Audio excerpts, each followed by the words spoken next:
Ho, ho, ho. Merry Christmas and welcome one and all to a very cosy and festive Swapping Joysticks with Mrs. Claus over there, Ed Nightingale. Hi, love.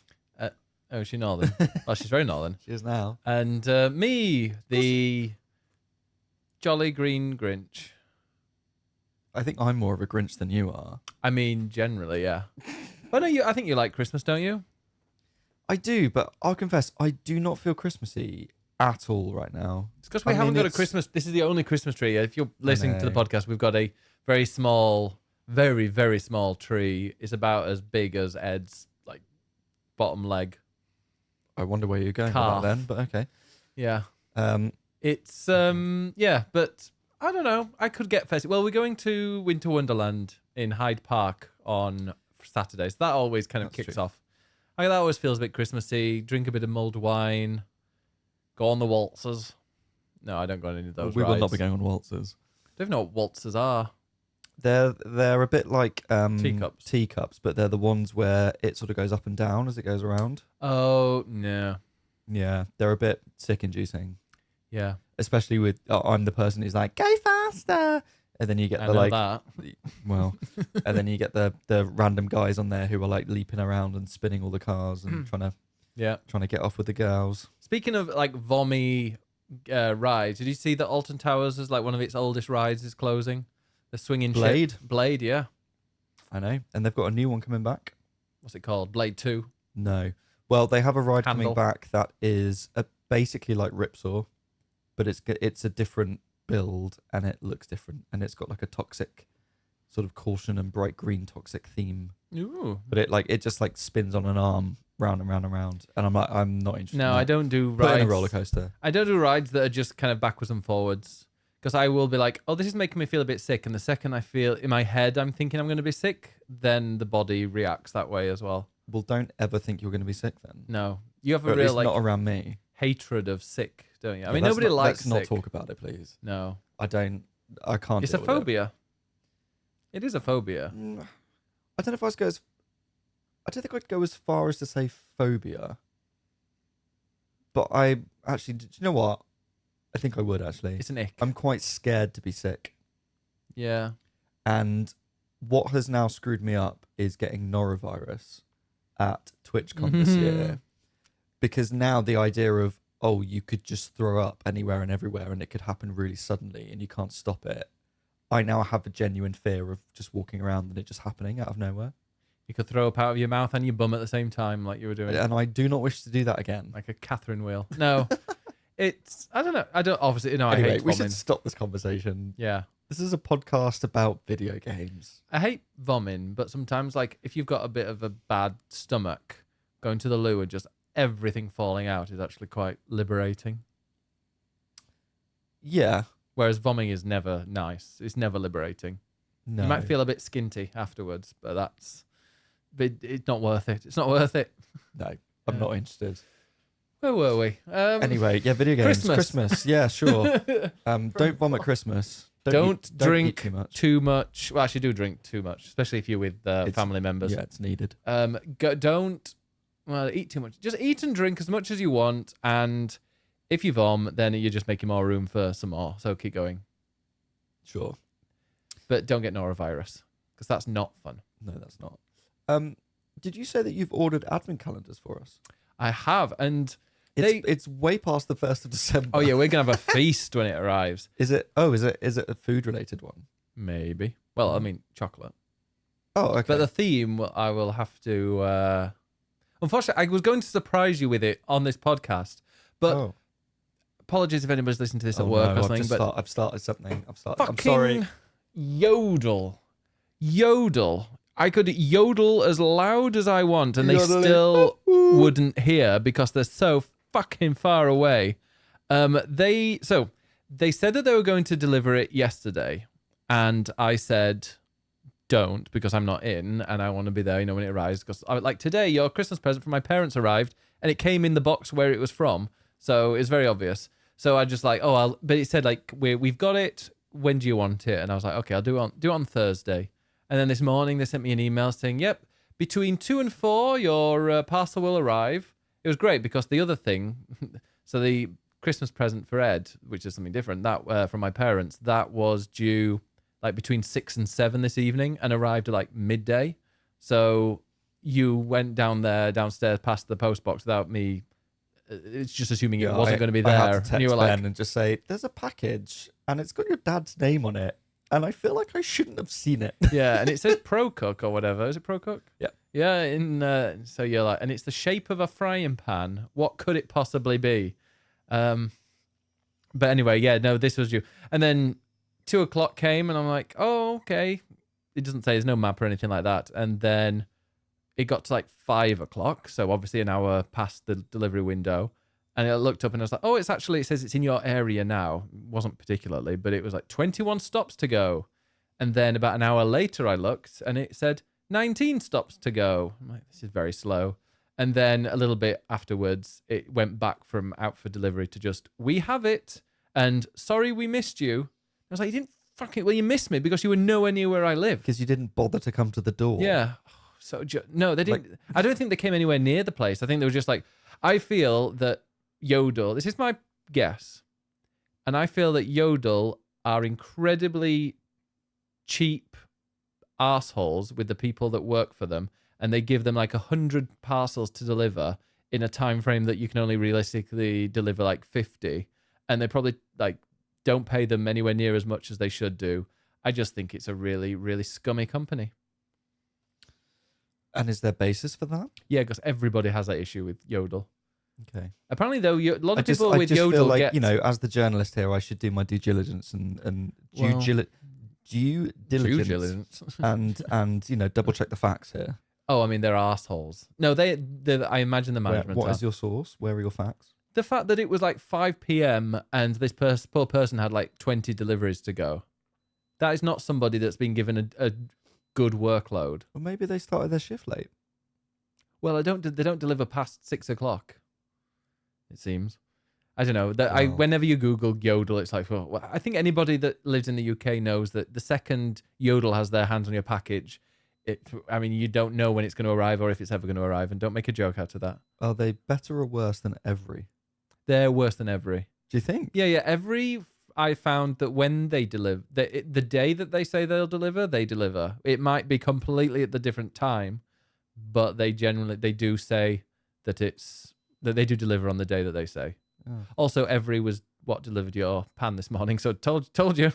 Oh, well then they were good. Okay. Yeah, just 6 hours early. Anyway, this is relevant because it's to do with Christmas presents, I guess. Yeah, so it's still... I look forward to the advent calendar if and when that arrives. Yeah, it still says, we have it. No longer out for delivery. Okay. So it's chocolate based, but from what you're saying, it's not a basic chocolate advent calendar.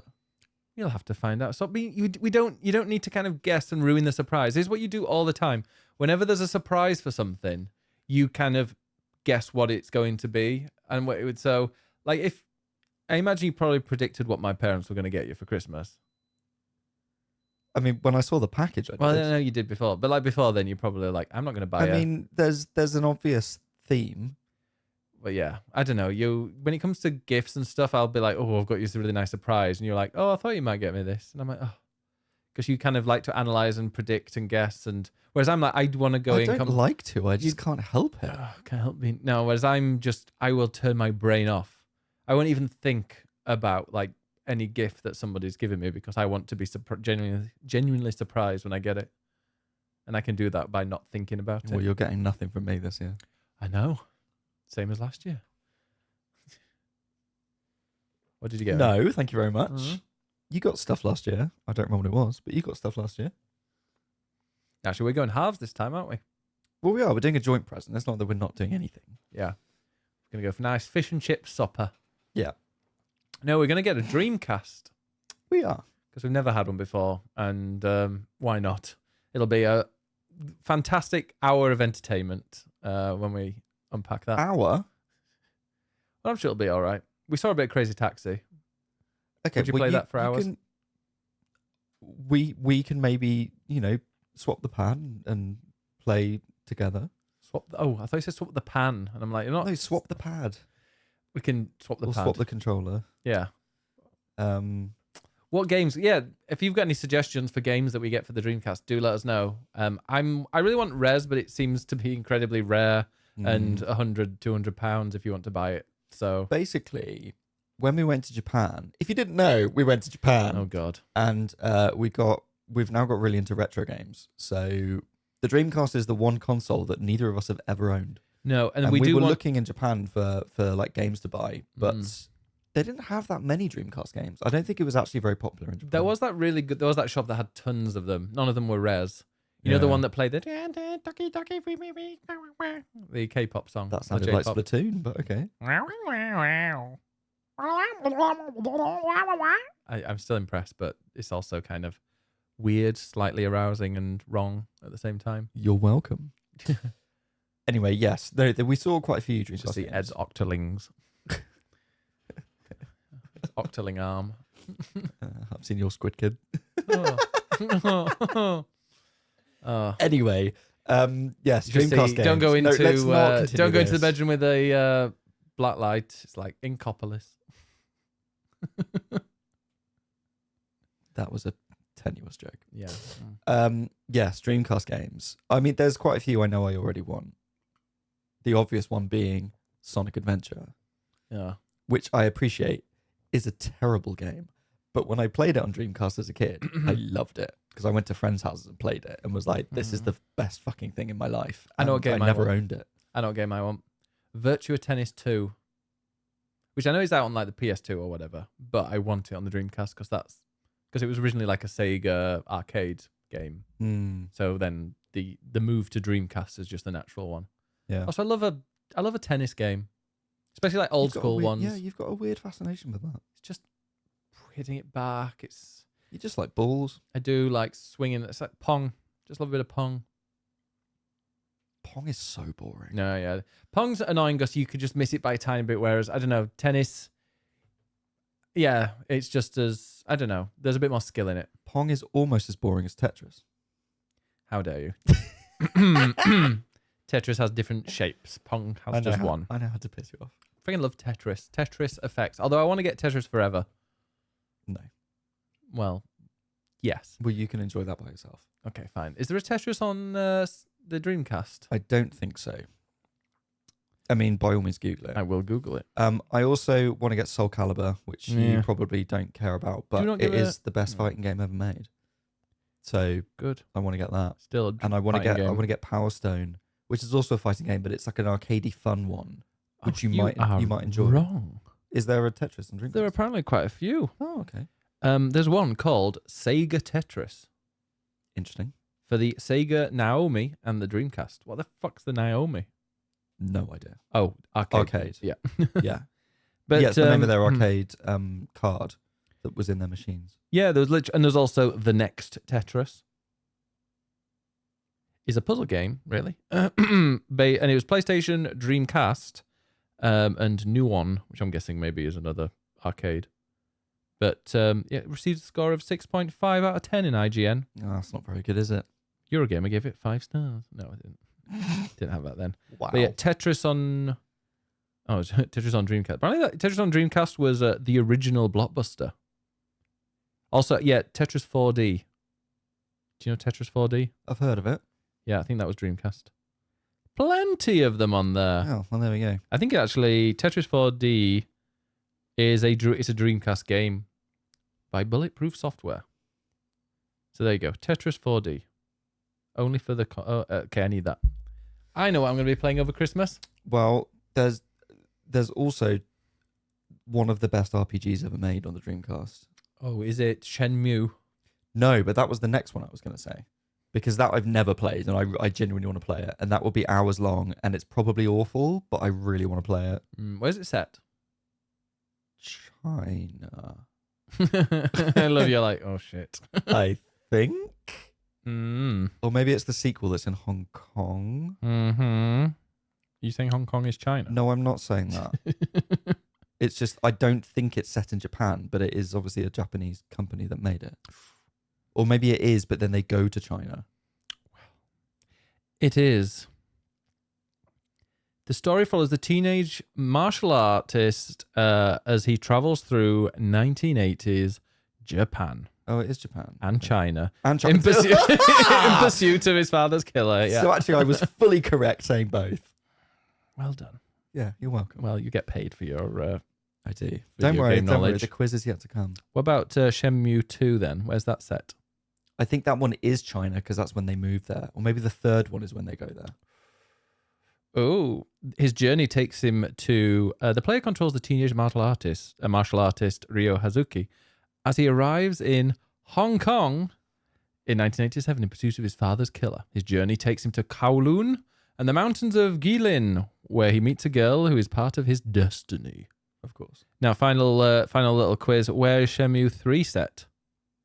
So that one I'm sure is China, somewhere. My geography of China, or knowledge of Chinese geography is not good. But Players control the teenage martial artist who continues his search for his father's killer. Oh, God. Well, spoiler. In the mountains of 1980s Guilin, China. there we go. Maybe it was Hong Kong. I don't know. But there we go. That is... Yeah, no, I'm pretty sure his dad dies at the start of the first one. Yeah, and he spends then And three then whole he games spends looking. 3 whole games, which is probably about 300 hours trying to find him, and he never does. Well... So I can't wait to play that. yeah, I've heard that it's very niche. Yeah, but I feel like it's my kind of game. Mm. And I do, like, the thing is, I grew up with the Mega Drive, or the Genesis, if you're in America. Or the PlayStation if your family had money. Wow. Mine did not, clearly. Mine didn't. Actually, I'm surprised. Well, no, I had a Master System first, but then I had a Mega Drive.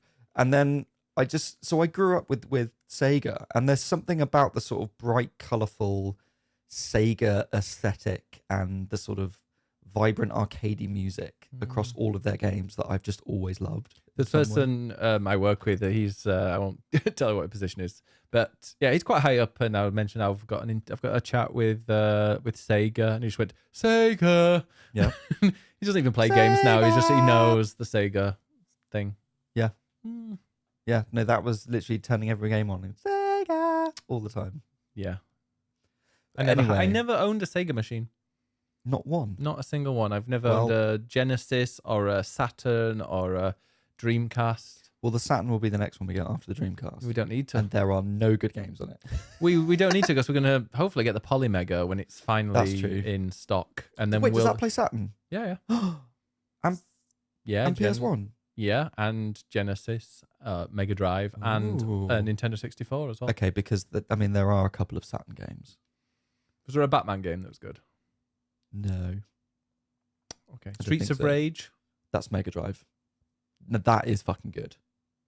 It's a brawler. Yeah. Beat 'em up. Yeah. I actually quite like the idea of those. But it's it's like a sort of you're playing as these like cops in the 80s. Which is the one that's got but the they're best, like cool cops. Which is the one with the best Sonic game, Sonic 3D? Well, that's a trick question. Because it's on the Mega Drive and the Saturn. Oh, there we go. I was right. So I can say it's a trick question because it's not the best game. No, it's Sonic. Sonic Frontiers is the best. Sonic Frontiers is great. Sonic 3D Blast was not great. What about Sonic? But I did like it. Sonic Mania.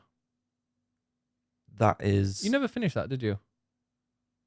I think I might have done it. I've played it a few times. I think you should play more. That's on current consoles. I know that. Yeah. I owned it. And I got frustrated. So, anyway, Sonic Games Video Christmas. What's everybody else getting for Christmas? Let us know, because we will be having... in the comments.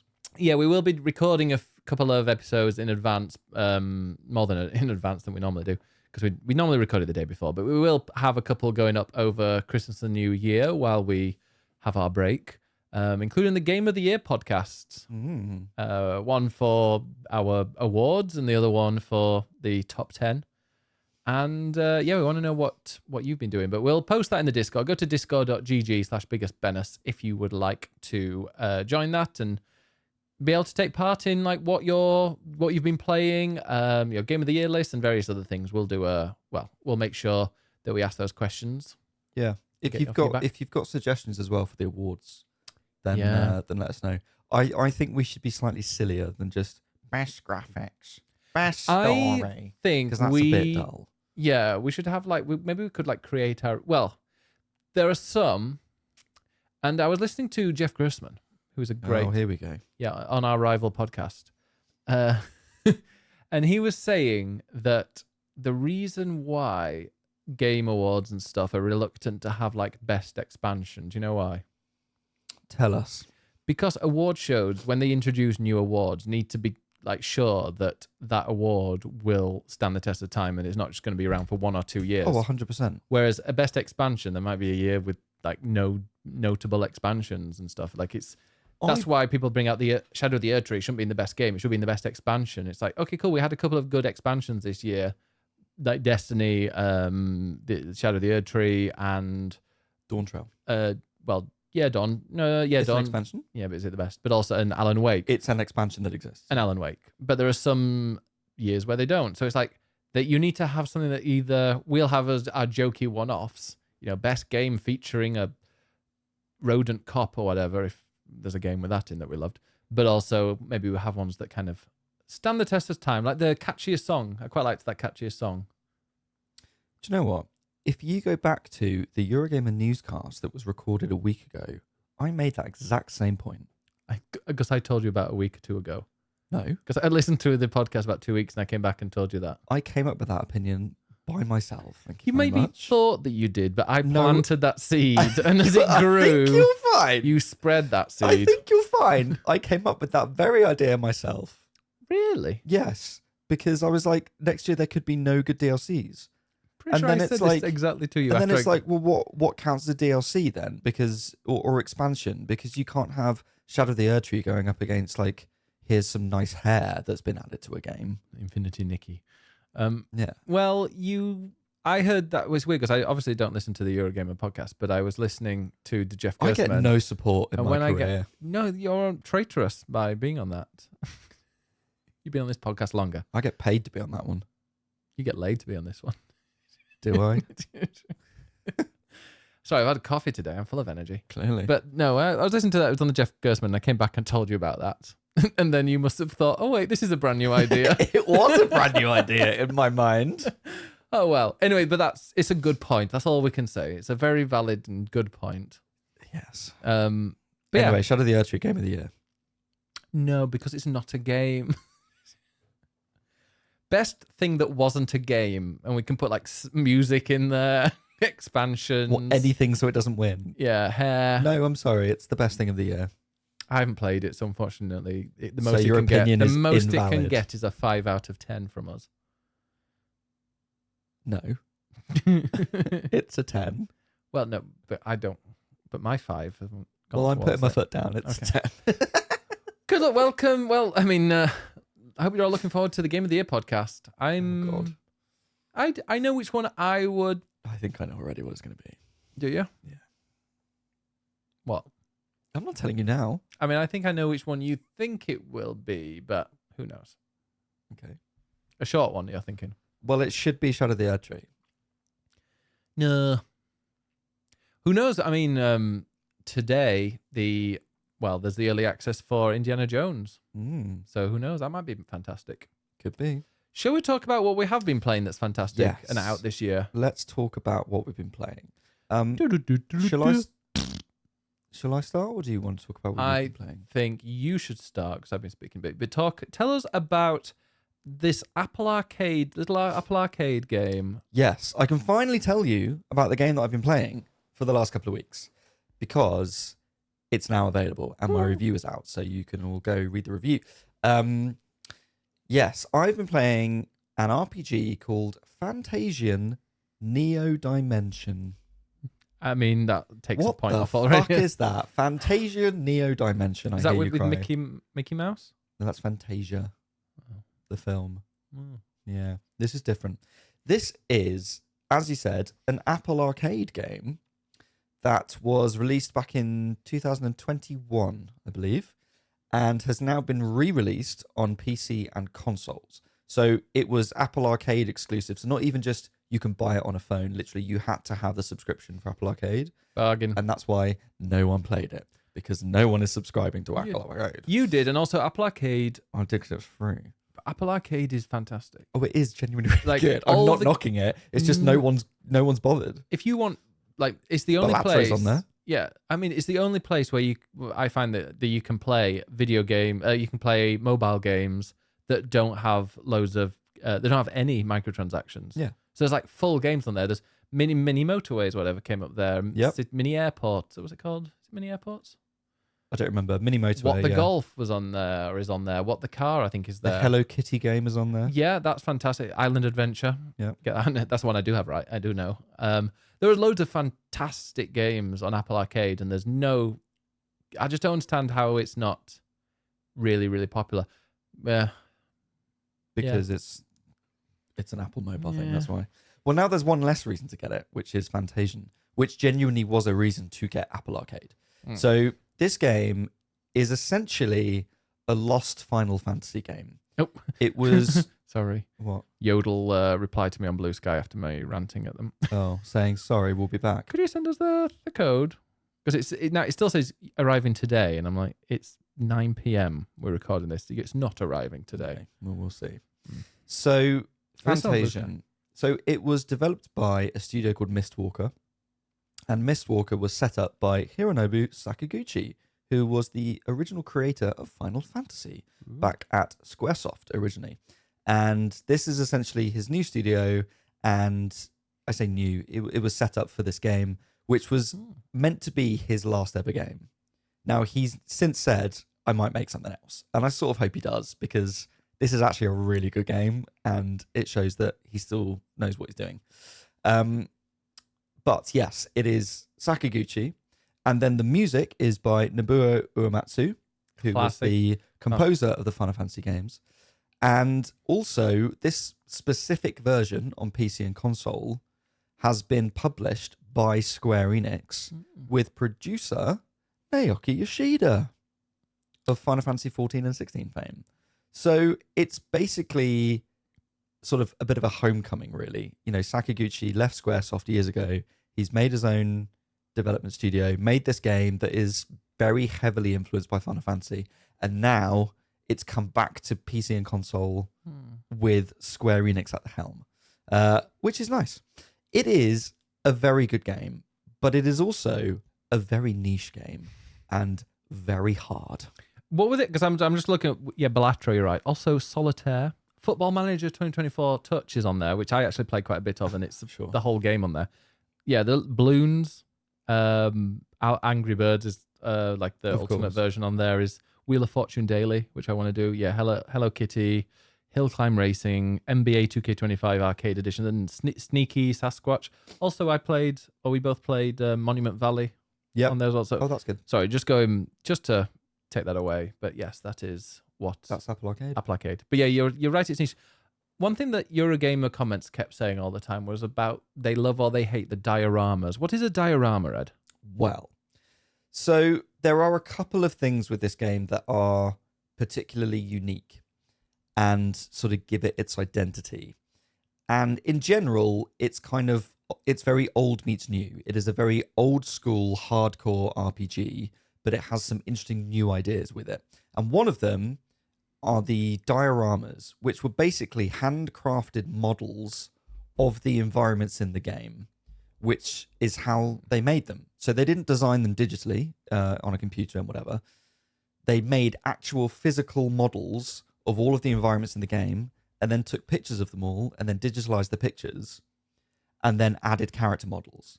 So in the way that in Final Fantasy 7, 8, 9 on the PlayStation, you had the sort of static pre-rendered 2D backdrops with 3D models. It's the same kind of idea, but those backdrops are literal 3D models. So when you look at them, it looks like, like Warhammer, and you'd have obviously the little models that you would paint. Yes. But then they'd make those model of environments with the sort of little fuzzy trees and the sort of textured grass and stuff. Oh, it is weird. Yeah.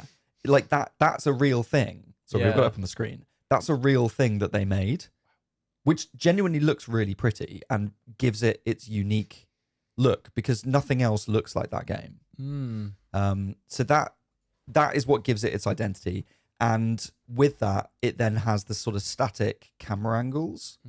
Again, like those old PS1 Final Fantasy games. So it's giving you the static camera pre-rendered vibe, but in a slightly different way. So again, it's that sort of old meets new.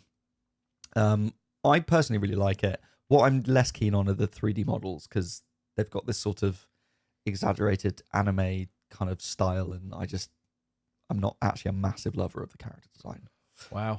But the environments are really beautiful. One of the other really cool new things with it is the Dimension system. What the fuck is that? Well, battles are turn-based, as in a lot of RPGs, and they are random battles, and random battles are really quite annoying.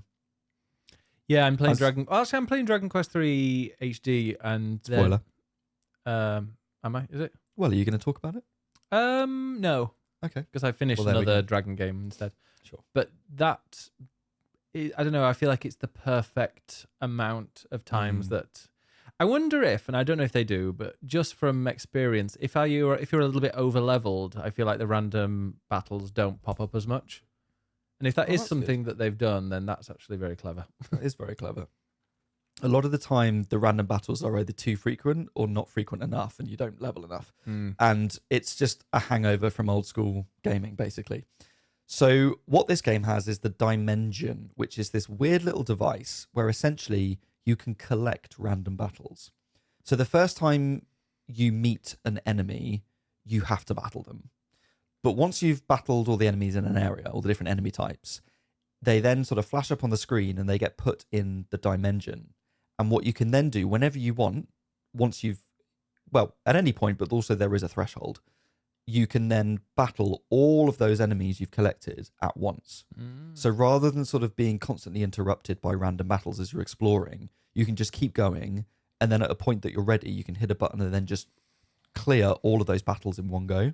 Now, that sort of makes it more difficult because you have to then suddenly defeat like 20 enemies in one round rather than 3.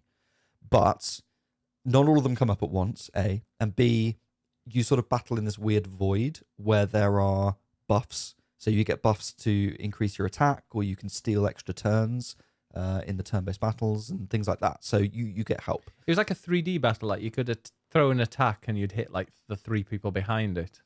Yeah, so that's a really cool thing with the battles is that I guess it's all based around projectiles really, but you can aim your attacks. So there are some characters that have like a straight line that you can sort of aim, or it might be that it pierces, so you can aim a straight line through multiple enemies. So if they're in a row, you can sort of steer it in the right direction. Some of them have a sort of circular AoE attack. So again, you can aim that in amongst a group. So if there's a group of enemies, you can hit them all at once. Some of them have like a curved attack, so you can curve around the front enemies if they're blocking to hit the ones behind. And all of that was originally designed for the touchscreen because it was designed for a phone on Apple Arcade. So it was designed that you could sort of use the touchscreen to sort of curve and aim your attacks. And there's a lot of strategy with that. So the bosses will have, maybe there's a weak point on a tail. So you've got to curve your attack around the outside to hit it and things like that. So the battles I really, really like. I think they're really strategic and it's a really fun turn-based battle system. It shows you the turns on the bottom as well. So if you aim carefully, you can basically hit all the enemies before they have a chance to attack you and like clear an entire screen without being hit, which when you get it, is really satisfying. Bosses as well are more like puzzles. So again, with the weaknesses, or you have to literally watch their animation. So there's one enemy type, it's a boss, it comes up a few times. It has a big mouth, and every now and again it sort of like yawns upwards. And one of your characters has an attack that comes down from the sky. So you have to sort of wait until the animation does it and then hit attack so that it times it right. So you've got to sort of exploit weak points and things in that way. But it feels like a lot of the bosses have a gimmick to them, which is a puzzle to solve. And personally, overall, I really like that because a lot of the time in RPGs, you can kind of just overpower your way through. If you just grind for hours, you go up in levels. Don't call me out like this. Sorry. You can grind for hours, go up in levels, and then just beat every boss with a couple of attacks. I grind and you don't have to think about strategy. I grind and I put it on easy. Great. If that's how you want to play it. I'm there for the story. Sure. This, you can't do that because there are often very specific abilities that need to be used at a specific time, or like a specific strategy that needs to be used. And that, like I say, makes it puzzly and I like it, but there are times where they take that a little bit too far. And it just to the point where it's unfair. So there was one boss, for instance, where it can summon a load of minions, and then those minions can summon minions. And if you're not careful, you get overwhelmed by loads and loads of enemies at once. And that's annoying in itself. However, the boss then has a move that can put a shield not only on itself, but on all of the minions on the screen, and it takes 20 hits before that shield dispels. That sounds terrible. Yeah, it's really annoying.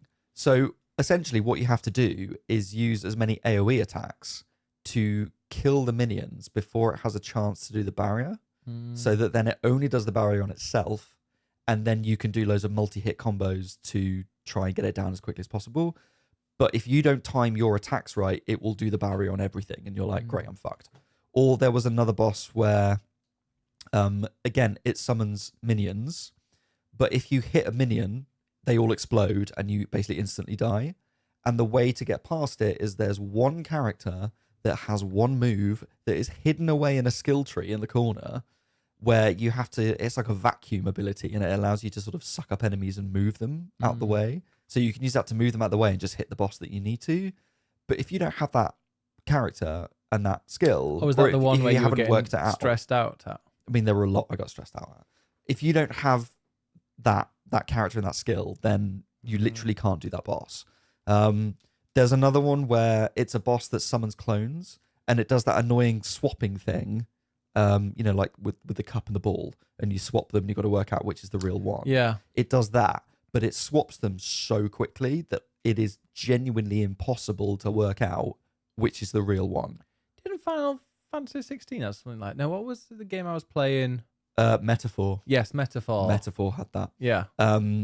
And usually there's some sort of tell. Yeah. I actually didn't work it out with Metaphor, No, and I got through it on blind luck. But I just with blasted. with this, it's like I just couldn't work it out, and I couldn't see quick enough. So there are times where it Metaphor, just I need to go back to that. you do. There are times where the challenge of the game is just a little bit too much and was a little bit annoying. Now, the original Apple Arcade game was notorious for being super, super difficult, and especially in its second half. Yeah, I actually was looking at some of the comments. Oh, by the way, Metaphor I think might be up quite high on our top 10 list. Don't spoil. But yeah, they're looking at some of the comments, and a lot of people were like saying that the first part of the game was 10 out of 10, and the second part was like 2 out of 10 because it was just ridiculously difficult. And if gamers are admitting to like finding something incredibly difficult, then you know that there is something maybe wrong with that difficulty. So, yes, my view is actually the opposite. Now, I'll get to the two halves in a minute and why my view is the opposite. But just on the difficulty, the Apple Arcade version, notoriously like one of the most difficult RPGs, like super, super hard. With this version, they have added a new difficulty level, which is easier, called normal. And the original Apple Arcade difficulty is still there as hard mode. So you can choose that if you want to. I went with normal, and I still found it really hard. Yep, but most of the general exploration is fine, but the bosses are still quite tricky. Whereas originally, it's like even normal battles were really hard. So now it's a lot easier to get around. But the bosses are tricky. For a mobile game, it's weird that there isn't like a way to grind it, because I know mobile games are the type of things I pick up for 15 minutes, 20 max, while I'm having a poo. So being able to like lift that up and just do a little bit of grinding for 15 minutes seems like the perfect opportunity. Grinding on the toilet. I love a bit of grinding on a toilet. Yeah. Grinding one out. I will say that's part of my... I mean, there are a million points that I can say about this. Go read the review if you want. Yeah, read the review.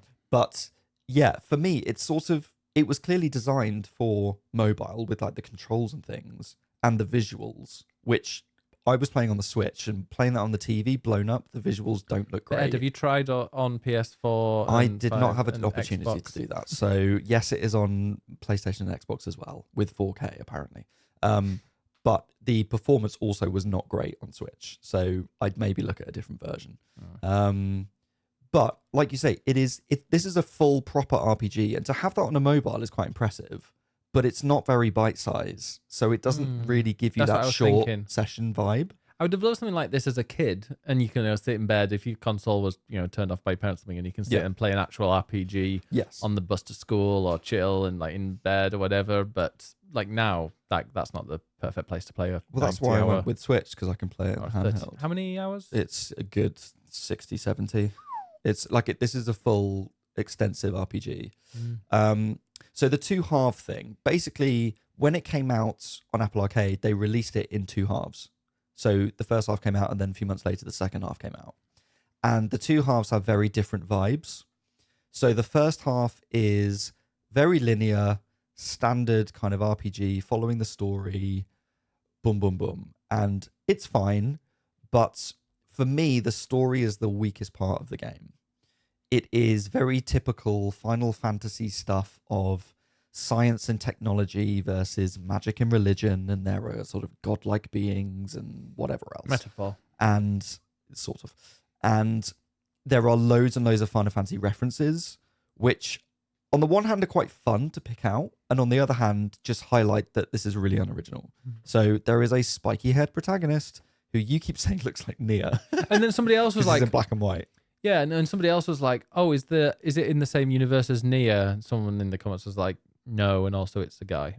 Yeah, also, it looks just like 2B. But of course, he has amnesia at the start, which is just the worst. I hate any video game that has amnesia at the start. Like every single one. What was the one that we played that was on the Switch? Harvestella. Oh yeah. And it's like, "Oh, I've just appeared. I've got amnesia." Yeah. Oh, I don't know. Amnesia. It's weird when it comes to amnesia because I'm like, you can't remember anything about you, but you can remember like how to breathe and how to speak, and maybe that's just a different part of the brain. But it's always the specific part of the brain. I'm not quite sure how amnesia works, but yeah, I don't think it's quite that. You don't forget how to breathe. You don't forget how to live. Okay, but like you forget who you are. Yeah, I suppose. Yeah, I forget things quite easily, but I still know how to speak the English and that. Sure. So anyway, it's a main guy with amnesia, which is just incredibly cliche. There is Kina, who is the sort of... Quinoa, I think it's pronounced. I think it's Kina. It's not spelled quinoa. This is my friend Quinoa. Although now I'm going to call her Quinoa. Yeah. So there's Quinoa, and she is the sort of naive ingenue who's one with nature, and obviously she's the healer of the group, and she is incredibly Aerith-coded because she's one with the planet. And then there's another female character who is the sort of more aggressive, tomboyish, forthright, who's clearly Tifa, and the 3 of them, spoiler, have a love triangle, which is literally just Cloud, Tifa, and Aerith. And I'm like, come on, let's do something original here. But what they should do is have a love triangle where they all mate together at the same time. You just want to watch a threesome. I'm sure. There's a young boy character who's basically Yuffie meets Riku. There are just countless references. To me, the visuals are quite Final Fantasy 8-y. Well, I was about to say, you're giving me Final Fantasy 10 vibes quite a lot, and I'm like, you know what? This sounds great. Yeah, I mean, he's sort of got daddy issues as well. So, is he a twink? Yeah, he's a twink with daddy issues. There you go. There's 10. So all of that, all these references. For me, the story is weak because of that, and the first half of the game is very linear and focused on that story. So I was like, okay, this is taking a while. The second half is where things totally flip. So the story is much less important, and the gameplay and the sort of side quests are brought to the fore. And that is a very direct and purposeful reference to Final Fantasy VI, which I know you haven't played. No, so don't spoil it. And I won't spoil 6. But don't spoil this game either, because if you're like, people are not going to get to halfway for a while. Oh, no. I'm not going to spoil the story. It's just the structure of the way it is. And 6 is similar, where the first half is... All right. No, it's just the second half is very open-ended. Okay. And Fantasian is also very open-ended. So, you know that bit at the end of an RPG, and so many RPGs do this. Usually it's the point where you get an airship or something, and suddenly you get full control over the full party. You can explore wherever you want. You've got side quests to tick off. You've got ultimate weapons to get. I wish they had that in Dragon's Dogma 2, but yeah. Yeah. So I personally love that moment in an RPG, because it's that moment where you feel like you can tick everything off. You understand the combat, you understand the gameplay, the story, and everything sort of it's like the full puzzle like comes together. That to me is what the second half of Fantasian is. So it gives you that overview, and then it's up to you to, in whatever order you want, to go and do side quests and these little episodic stories and level up and find stuff out. And it doesn't really tell you where to go. It just trusts that you're going to speak to people and find quests and explore. And I personally love that. But it's not good if you're picking a game up for 15 minutes. No, because you'll get lost immediately. And yes, that's where most of the difficult bosses are. So less for the difficulty, but more for the exploration and the structural side of things. I really loved that second half. And that for me is what really made the game overall, is that I really like that kind of RPG where you really feel like you're getting to grips with it. And it's a real test of your knowledge. It's like the first half is training and the second half is then like, cool, now show us what you've learned. And it's really testing your knowledge of the world and all of its systems and how all those systems interlock with one another. So if you are an RPG player who loves story alone, I probably wouldn't recommend this to you. If you are an RPG player who is quite a hardcore RPG player, you've played a lot of them, and you really love the sort of min-maxing of character customization and mechanics and all of that side of things and sort of gameplay over story, then give this a go. But just beware that it is incredibly difficult. And you gave it a 4 out of 5. I did give it a 4 So you out did of like 5. it. I did like it a lot. And if you've got an Apple Arcade subscription, why don't you just test it out on there for a little bit, and then if you like it, go and play it on a proper console. Wow. Right. But also play it on console because it's easier. And that ultimately is why I would recommend... Isn't it like £45 though? Yeah, it's sort 50? of a full price, mostly full price game. But you are literally getting, as much as it's like, oh, I'm getting a mobile game on console. Well, to be honest, the mobile game was incredibly good value because you're getting a full size, full everything RPG. I believe the console versions are voiced, and also they had to reanimate stuff by changing the make the lip syncing work as well. So there is a bit more to it than just the arcade. Vaguely voice acting, but yes.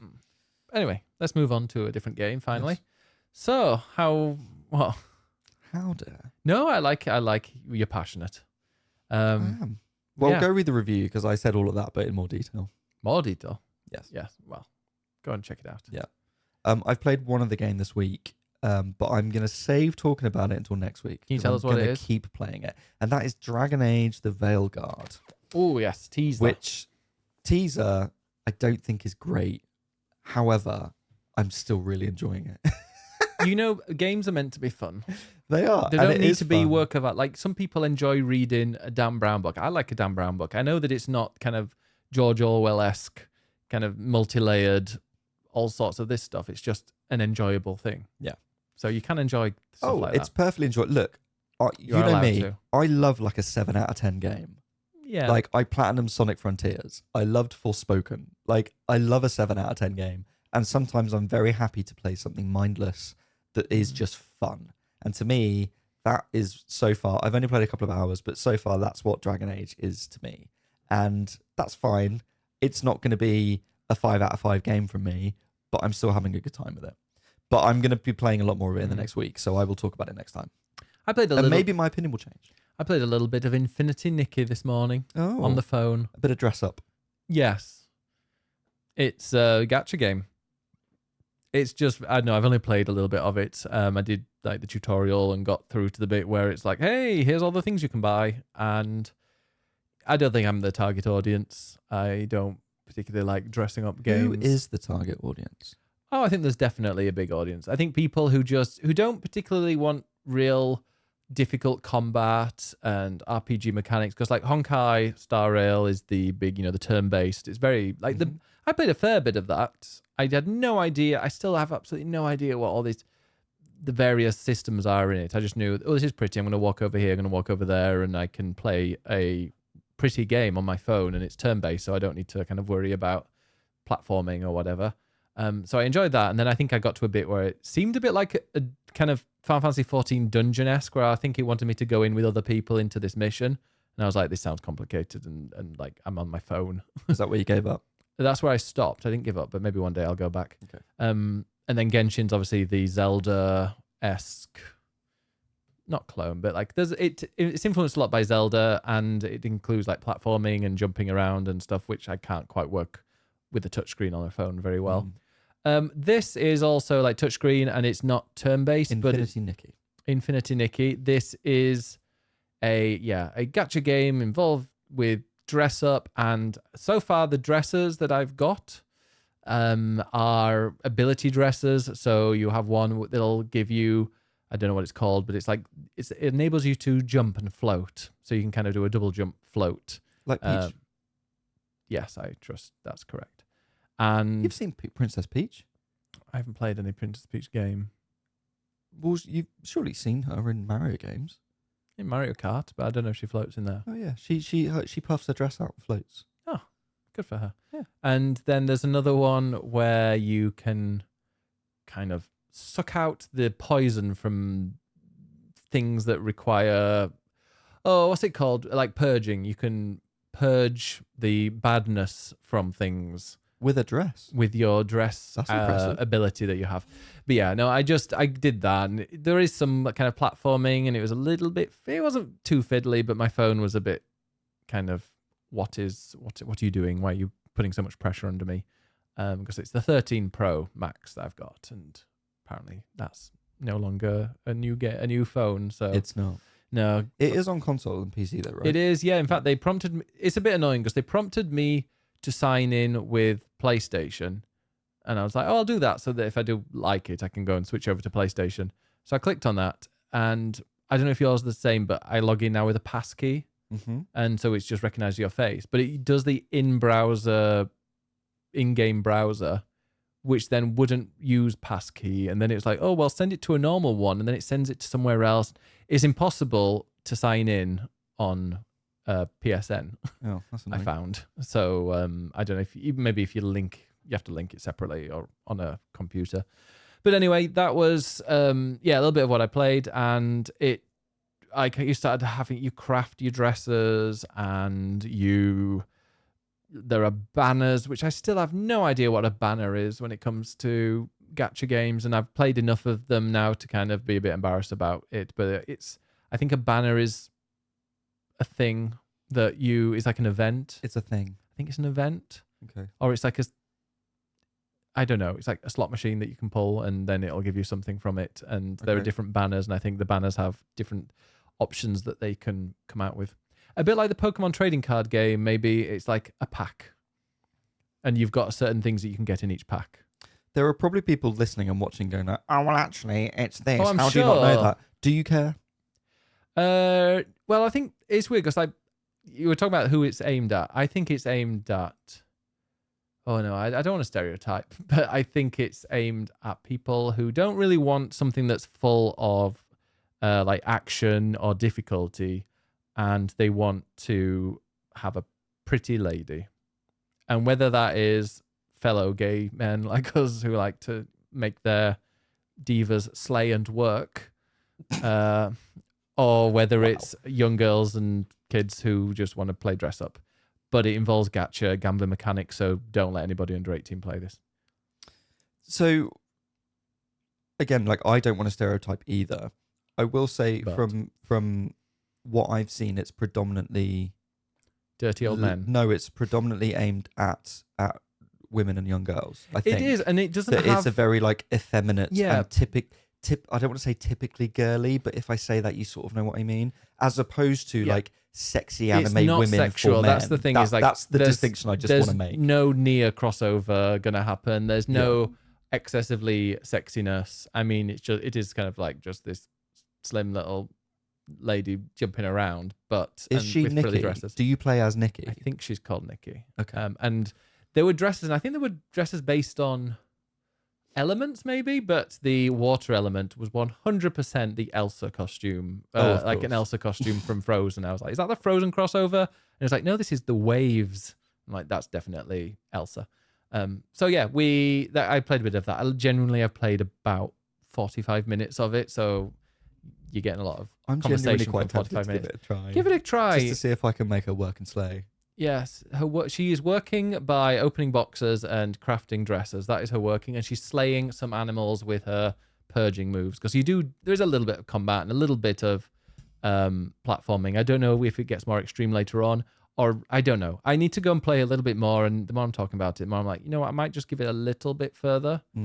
But yeah, I mean, it seems cool. I don't mind this kind of game, but I wouldn't mind being like a slutty man that can get a really cool outfit that would be what I want. A slutty man in a dress. Or not in a dress. But that would not be good for young kids. Work diva. Yeah, exactly. Oh, but I will, maybe I will play a little bit more, but I don't know. I just find gacha stuff a bit dirty. I hate it. It's loot boxing. Yeah. It's just weird names for loot boxes, and you have to craft things, and then you can, they all seem to have like the same systems, but with slightly different words for them. Because I was reading, when I was down playing Honkai, I'm like, actually, I quite enjoy this. I could get into it.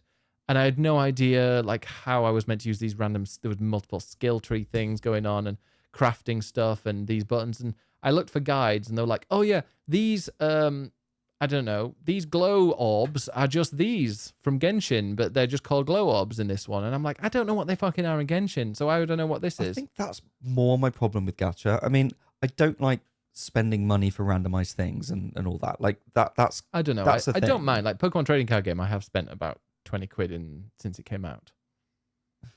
Yeah, I mean, I guess there's an element of that, and fine. I think but it's a bit obvious what you're getting. Yeah. Whereas this, I think what irritates me more is not so much the randomized paying for things, but the overcomplication with multiple currencies and then not explaining what those things are. And therefore, it's just not clear how any systems work, to the fact that you have to go and look at a guide just to work out what basic things in a game are. To me, that's bad game design, and that's just irritating more than like, this should be illegal. I mean, maybe gambling with kids should be, but, well, it definitely should be. But like, it's just all the different complications of currency really annoys me. And I've never really bothered with the gacha game before. The only one I decided to try was the Final Fantasy VII one, Ever Crisis. And that irritated me because I got to a point where I didn't want to spend any money and I was doing fine, but got to a point where I was like, I now need to spend money to be strong enough to get past this one point. And it was then trying to understand, well, then what currency do I have to buy? But then I get gold, but then actually I need this and this currency to buy this thing, which I can then use to level up this one weapon, and you get which then tickets. does absolutely fuck all extra unless you spend £50. And I'm like, I'm out. Yeah. I'm absolutely out at this point. And there's like these tickets for this event, and you can buy these tickets if you want, but then you can also use that currency to get something. And it was a bit too complicated for me. And then maybe you're like, oh, it's actually really easy because you've been playing it ever since gacha games were a thing. But as somebody completely new to it, all these systems and all these currencies are just confusing. And I don't know why, but I get slightly put off with just the terms that they come out with, like the pulls.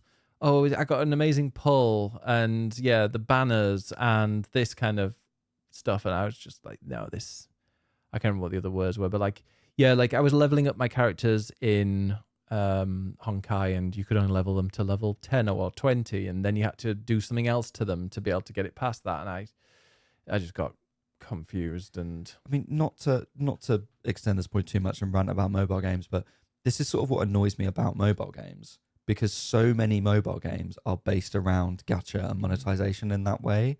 And I'm like, what happened to just paying a tenner and getting a mobile game? Or even, I remember paying like $3.99 for Angry Birds. And I'm like, do you know what? I will happily pay that and have a fun game for a bit that I don't need microtransactions in. And to bring it back, that's actually why I quite like Apple Arcade, because then it means you just pay a subscription and you get access to loads of games that you then don't have to pay anymore. And they're actually quite good games that are worth it. It's like I was playing, what was it? The Good Pizza, Great Pizza or something like that. Vaguely. And you can play it on Steam and it looks really cool. And everyone's like, oh, you should play it on mobile. It's really good on there. And I downloaded it and I was like, oh, it's free to play on mobile. That's weird. And I clicked on it. It's never free to play.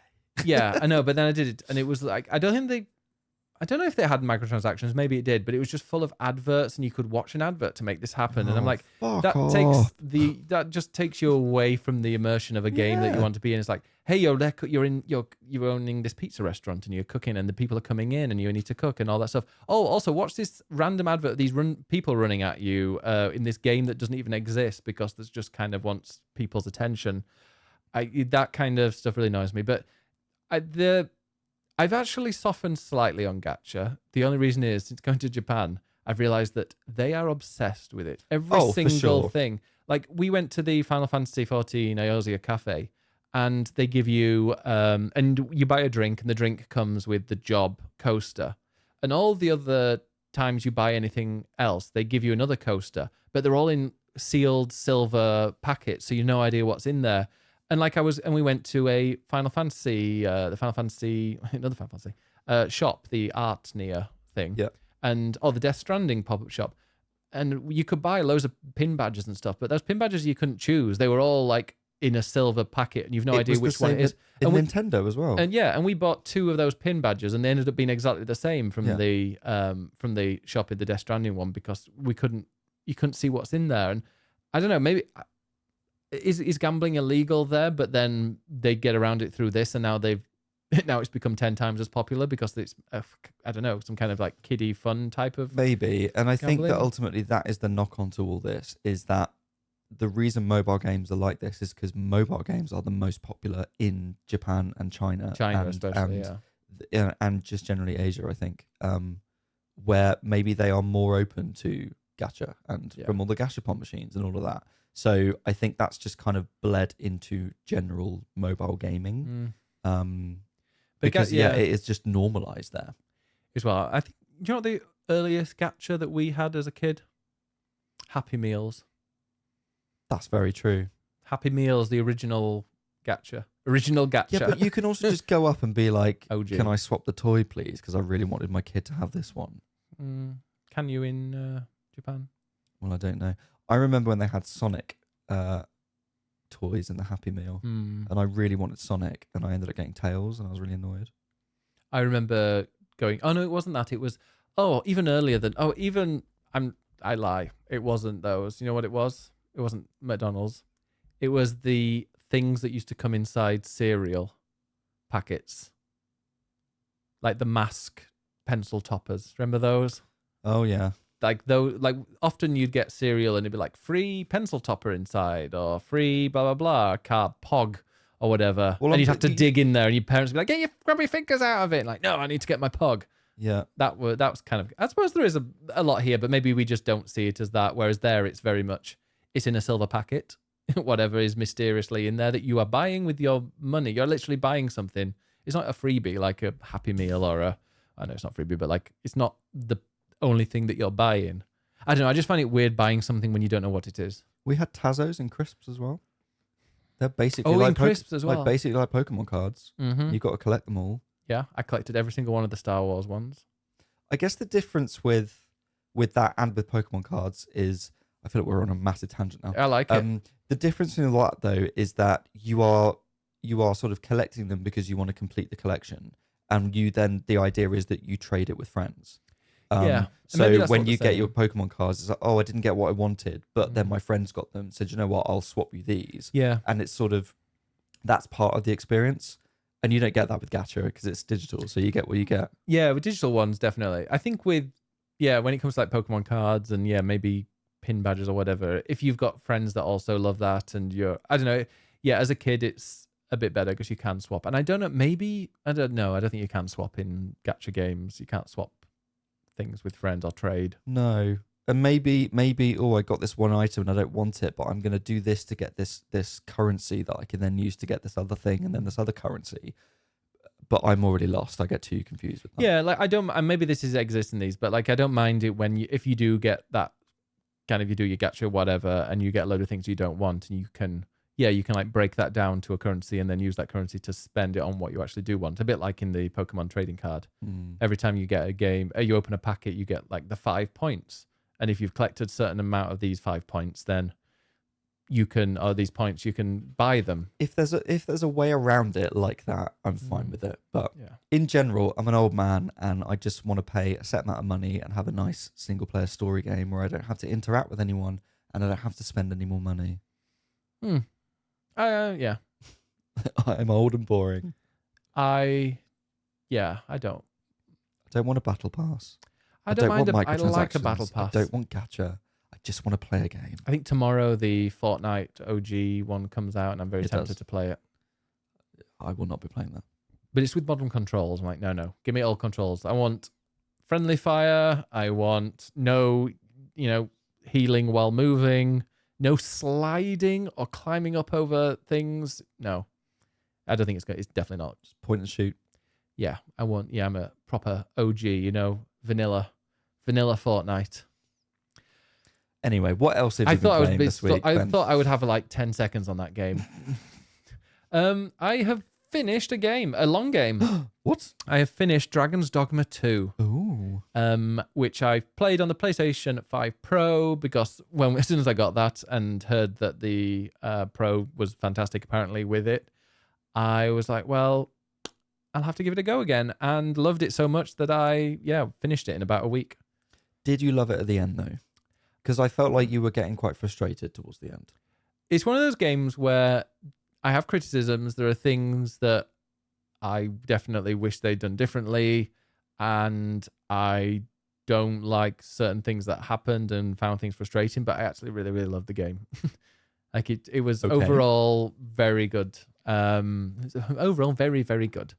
We'll talk about Dragon's Dogma 2, if you don't know what it is an RPG set in kind of like the medieval world. It's not super high fantasy. From Capcom. And it is very much Monster Hunter engine, you can tell by the way that you can kind of leap on and grab onto enemies. And I was playing as a thief because you can choose some of like the different classes, and they play very, very differently, and you can lock them.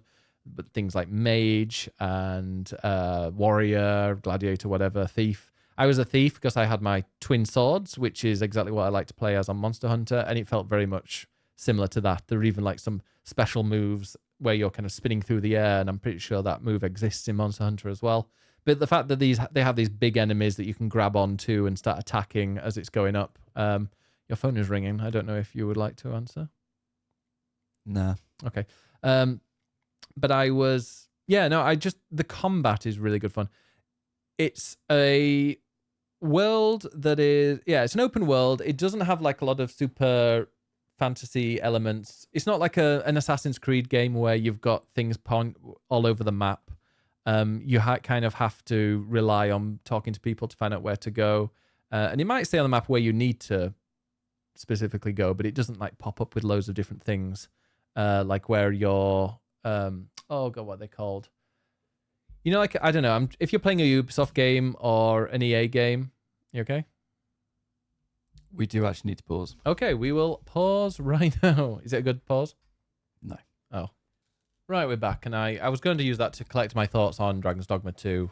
My head's all messy. We haven't had sex. It's just... I've definitely been sat here doing work.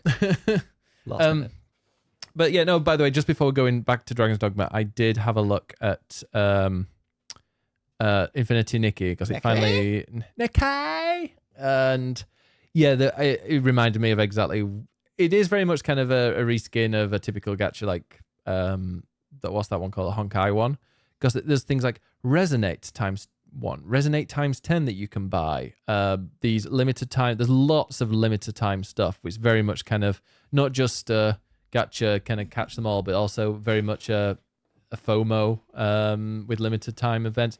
But yeah, when you go to the shop, the things that you can buy, you can buy the clothing, which you buy the clothing with this thing. I think they're like crystals this is or a diamonds. Genuine question, because I know it's a dress-up game. Is it literally just dresses, or is it like there are multiple costume types? I have no idea. Okay. Although I think there are types. I mean, it's just dress the person. Okay. There's the treasure that you can get claim daily for 30 days, and you get these 90, and then there's like plus 10 gains, and I'm like, what are gains? Like monthly gifts and weekly gains. Then there's this Stellarite one. Then you've got Diamond with Revelation Crystal and Resonite Crystals. The Resonance, which comes with, I think there's some other like in-game things that you use, like nectar essence and slowing nectar and dizzying nectar. I don't know what they are. And then the featured one, you can get the tidal resonance, or is it like the little starter packs that go up to £15. And then there's like a free floral tribute and the sweet bliss. I mean, these obviously they're just different names, but like there are a few different currencies, quite a few different currencies. There's things where you've got there's a battle pass, including a premium battle pass. You lost me about 10 minutes ago. Make a purchase to earn rewards for 3 days. And it's just, I don't know. It's just it just seems predatory. And I know people are like, well, it's not because you know that you don't need to spend any of that. But it's like the fact that it's there and it's been used. The second you click on the store, because the store always pops up with a little red circle to show that there are new things in there. You go on there and it's just a million things that you can buy. And looking at that, I didn't go into it too much, but when it was showing like certain crystals and whatever you can get, the maximum seemed to be £15 to easily find. And it's, I don't know.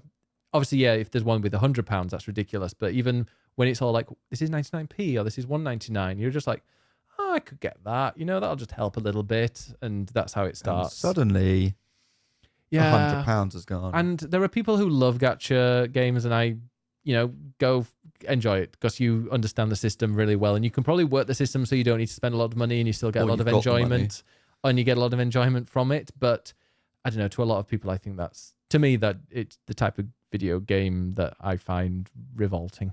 Yeah. But was Dragon's Dogma 2 the kind of video game that you don't find revolting? It was. I was trying to explain what it was, and it's kind of hard to describe because there are lots. It just feels quite old. It feels quite old school. There are, like I said, there are not like loads of millions of different things happening in the map all at once. And it's not like a Ubisoft or an EA game where your map is just full of resources and things and places of interest and question marks. Genuinely, like the only way that you will know, the only kind of reason to go somewhere is because there's a mission, or you just fancy wandering. And wandering, you can go and discover and uncover various things. But yeah, you set out. So the purpose of the game is that you are like the chosen one. Of course. You have had your heart. Naturally. You are the Arisen. You've had your heart ripped out by a dragon. Oh. And as the Arisen, you are like you are the legitimate ruler of the place in the kingdom. top. Not Bactal, the top place. The place where you start, which is all like green and grass and lovely and Skyrim-esque. And yeah, but when you've got amnesia. Oh no. But you have had why does this keep happening to us? Luckily, this one makes sense because who knows? You've had your memory wiped by a queen who has then installed her Yas queen? Not really. Oh. But she has installed her own puppet to be the ruler and has kind of made it so that people think that that her puppet is the Arisen and is the rightful ruler, because there can only be one ruler. There's only one Arisen. Mm. And those people, the Arisen, they can command a pawn, P-A-W-N. Yeah. And which is just like a sidekick. And they're in pawn? Okay, right. Carry I don't know on, where sorry. your sass has come from. You've been listening to Charlie XCX too much, I think. Charlie XCX Diva. And anyway, yeah. So you can control these pawns, and not only that, but you can have a team of 2 extras. So you'll be a team of 4, and you can summon 2 other people's pawns to help you on that journey. And those other pawns are other players. So it's like a Strand game because you're helping other people. Don't connect it to Death Stranding. But it's not technically multiplayer. So you can hire other people's pawns. And I've been doing that. I've also, so I've been doing that. And you can choose like what role those people have when you're searching for them. So you can make sure you get one that will fit, and you can have like a healer on your team, or a kind of one that's more of a tank or an archer or another thief.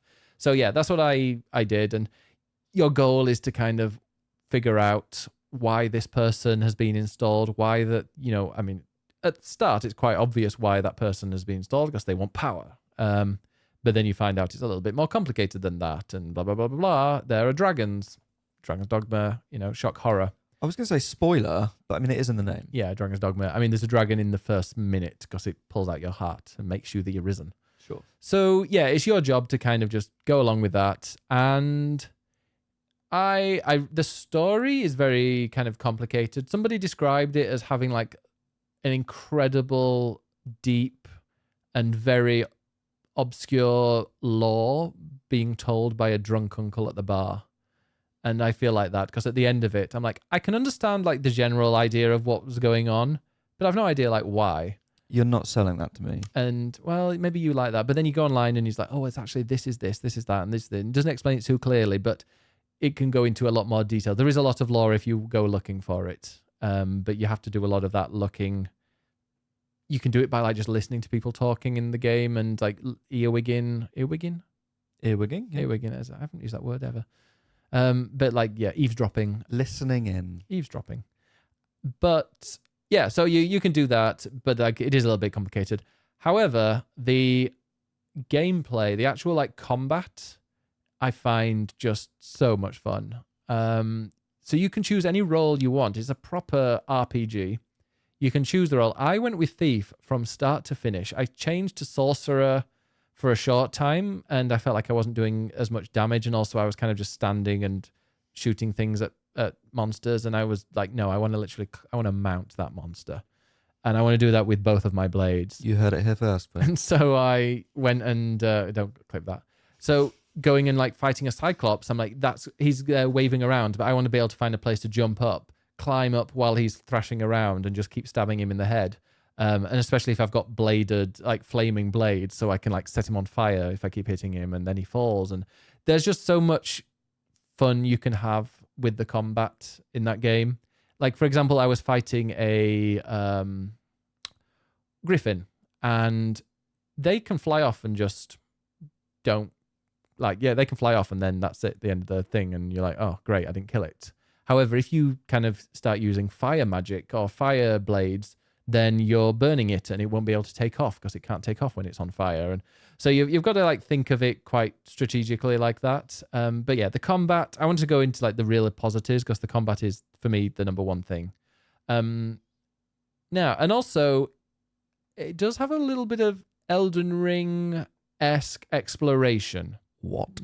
Exploration. What? So like I said, you only really go places that are, if you've got a quest that leads you somewhere. However, you can just go and wander off and discover things on your own. And there's quite often, like, there'll be just a cave that you've discovered. I started walking and entered this cave, and it turned out to be this, like, massive bandit hideout, and they destroyed a bridge, and you had to kind of run and try and find another way to get through to them. And, like, you can just do that quite easily.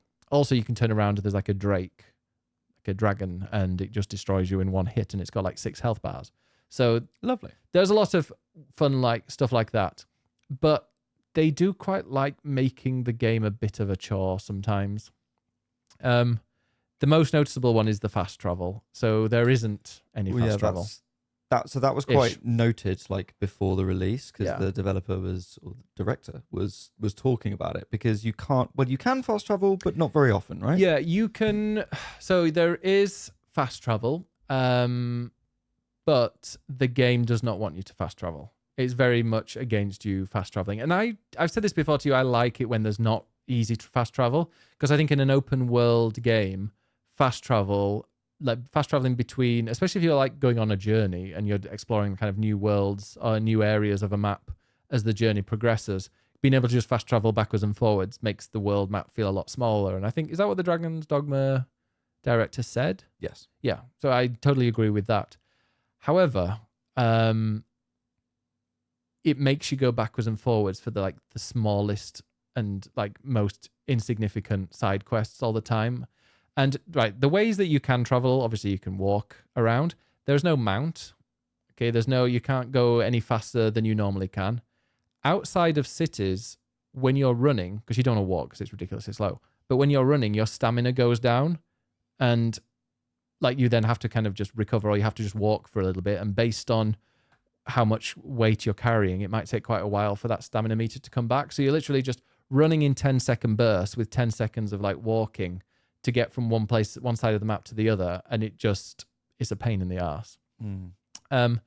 There is, so the actual fast travel that exists, they're called ferry stones, and they're a currency, and you flip the ferry stone and you can go to any of the fast travel locations. However, they tend to be in very like major cities or major locations. I think I only discovered like 4 or 5 in the whole thing.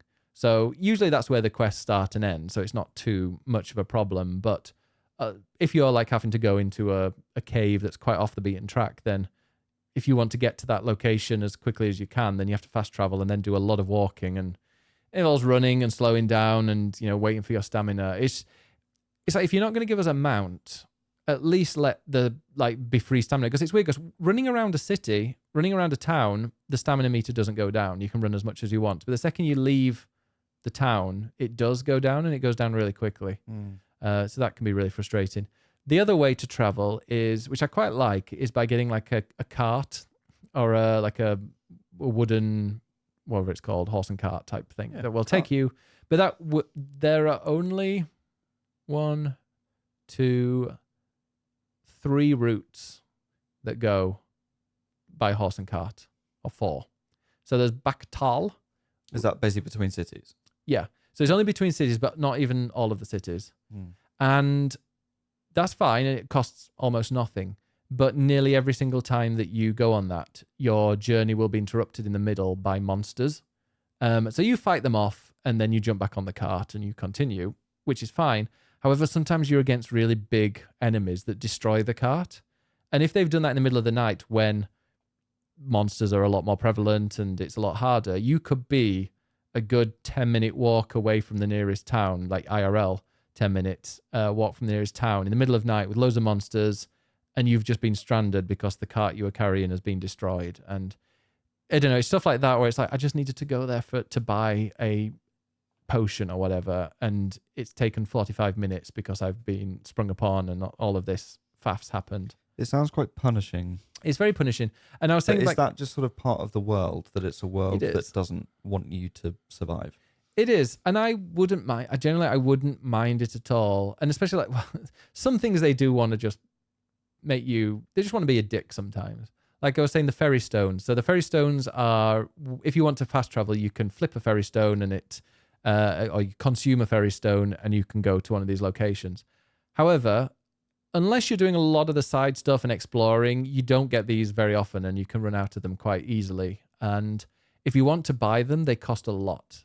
And the vendors that sell them, they'll only have one, and they'll restock after a day or two. But it takes a while for, like, you'll never have too many of them until very, very, very late. But I won't talk about that.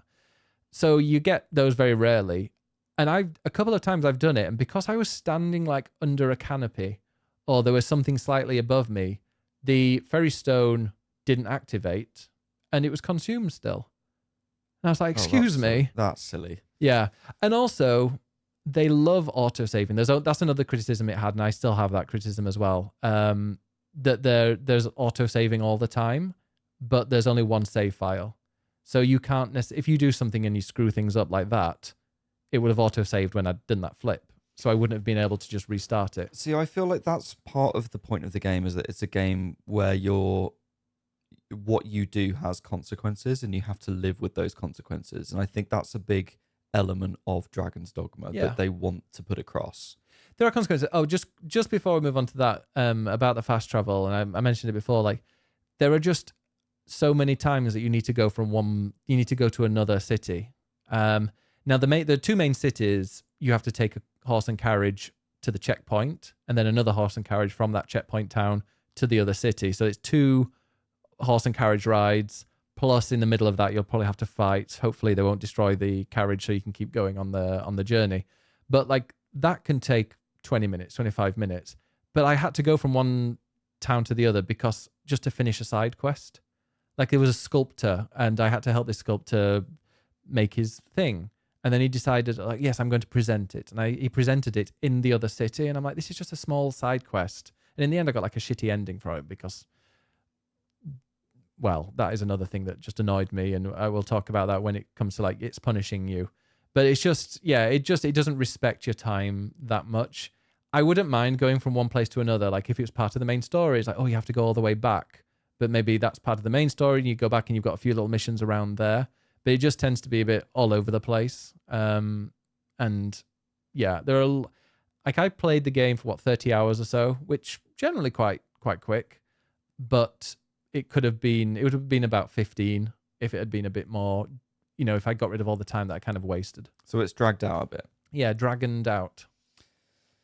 Oh, very good. But yeah, you're saying it's very punishing, and it is, but it doesn't allow you to then experiment. Because you do something like there was the bit where I was talking about sculptor. He was making a sculpture of the griffin, and he was like, "Oh, I'm going to do, but I want you to fight the griffin, but make the fight an extended fight. So you have to fight it extended, have an extended one, so that I can draw it, and then I can create it afterwards based on this." So I did it, and I let my pawns. We were attacking it, and I was quite a high level, so his health was going down quite quickly. So I pulled back for a bit, and then it flew off. And he's like, "Oh, I guess I'll have to just make use of what I've got." And I'm like, "Well, you want it to be, it needs to be extended, but it also, you don't want to kill it too quickly because then you won't have time to draw it. But then if you leave it too long, it flies off. Like, how can I experiment with that? How on earth would I know what the time limit is for it before it sets off? I don't know. It just feels punishing for the sake of it. Maybe just don't let it set off, Ben. You should have used fire, shouldn't you? Well, and killed it, but then I'd have killed it. There's no, when it's that punishing with a autosave, it just doesn't let you experiment or try something different because you're always going to play quite conservatively. And maybe that is the way that they want you to believe, and it wants you to play like that and make it more realistic. But it just gets to the point where it's like, it's not that fun. That's it. I love the game. Okay. Wow. You finished it, and then you continued playing to get a secret ending, which seemed quite a bit further on. Was that ending worth continuing with?